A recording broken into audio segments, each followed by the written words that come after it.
Si pour un certain nombre de nations africaines, il semble compliqué de s'opposer à la volonté américaine, comme le confient des diplomates à Jeune Afrique, une petite nation, le Botswana, s'est ému du ton de menace à peine voilés employés par Washington. Ce 21 décembre, l'Assemblée générale des Nations unies a adopté une résolution sur le statut de Jérusalem, parrainée par la Turquie et le Yémen, et qui, pour résumer, condamne de manière implicite la reconnaissance récente de la ville comme capitale d'Israël par le président américain Donald Trump. 128 pays ont voté en faveur du texte, 9 contre et 35 se sont abstenus. Le Togo seul contre, beaucoup d'abstentions. En Afrique, un seul pays a voté contre la résolution, le Togo. Un consultant installé en Israël, actif dans la promotion de ce pays auprès des pays d'Afrique de l'Ouest explique, dans le cas du Togo, le vote n'est pas un message de soutien à Washington, mais bien à Tel Aviv. Depuis plusieurs années, à l'UNESCO notamment, le Togo vote systématiquement en faveur d'Israël, notamment au sujet du statut de Jérusalem. Le Togo avait rompu ses relations diplomatiques avec Israël dans les années 1970, notamment sous pression des pays de l'OPEP, avant de les rouvrir en 1986. Yitzhak Shamir, Premier ministre israélien, avait alors fait le déplacement.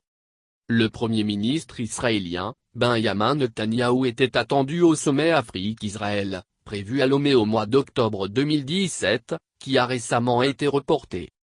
En revanche, on retrouve dans les abstentionnistes, un certain nombre de pays africains, le Bénin, le Cameroun, la Guinée équatoriale, le Lesotho, le Malawi, le Rwanda, le Soudan du Sud et l'Ouganda. Parmi ces pays, on retrouve des nations connues pour leur proximité avec Israël, le Rwanda et le Soudan du Sud notamment. Mais le Soudan du Sud, soutenu par Washington, est aussi une nation en proie à la guerre et qui traverse une situation humanitaire catastrophique. Menace voilée des États-Unis. N'est-ce pas compliqué pour des pays qui connaissent des contextes particuliers de se détourner trop nettement de la volonté américaine?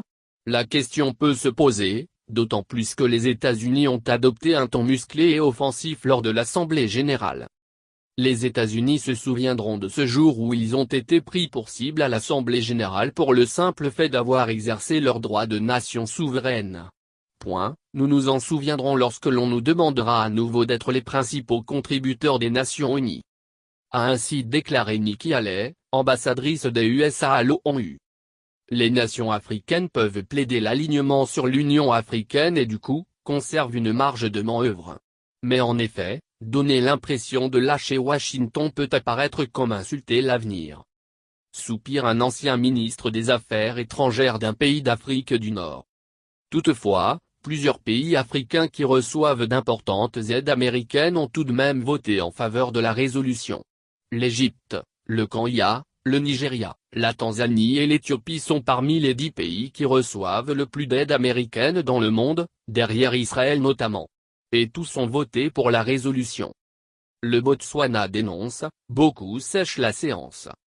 Lors de ce vote, les représentants de plusieurs nations africaines ne se sont même pas déplacés. C'est le cas de la République centrafricaine, de la République démocratique du Congo, RDC, de la Guinée-Bissau, du Kenya, de la Sierra Leone, du Swaziland, et de la Zambie. Stanislas Moussakamba était l'ambassadeur centrafricain aux États-Unis. Il donne sa lecture à titre individuel. La Centrafrique n'a jamais caché être proche d'Israël et des États-Unis. Et a souvent répété sa volonté de neutralité sur certaines questions qui agitent notre monde. Mais un membre du corps diplomatique de RDC concède à Jeune Afrique, en off, qu'il aurait été malvenu de s'opposer aux géants américains. Dans ce genre de cas, nous subissons de réelles pressions. Et un autre haut fonctionnaire centrafricain de reconnaître, dans notre situation, s'opposer à Washington. Ce serait inconséquent. Nous sommes tenus et la nouvelle administration américaine semble particulièrement sensible. Nous ne pouvons pas les froisser. Et notre ancien diplomate maghrébin d'assurer, Washington dispose de tant de leviers, sécuritaires, humanitaires. Pour des nations dont les États sont fragiles, s'y opposer revient à se tirer une balle dans le pied. Ces pressions, une nation africaine a décidé de les dénoncer. Le ministère des Affaires étrangères du Botswana a émis un communiqué, le 21 décembre dénonçant la virulence des propos de Haley, selon lesquels le président américain observerait soigneusement le vote et prendrait note des pays qui ont voté contre Washington. Le Botswana a dénoncé un message menaçant et grossièrement inapproprié, dont le but semble être de saper la souveraineté du Botswana.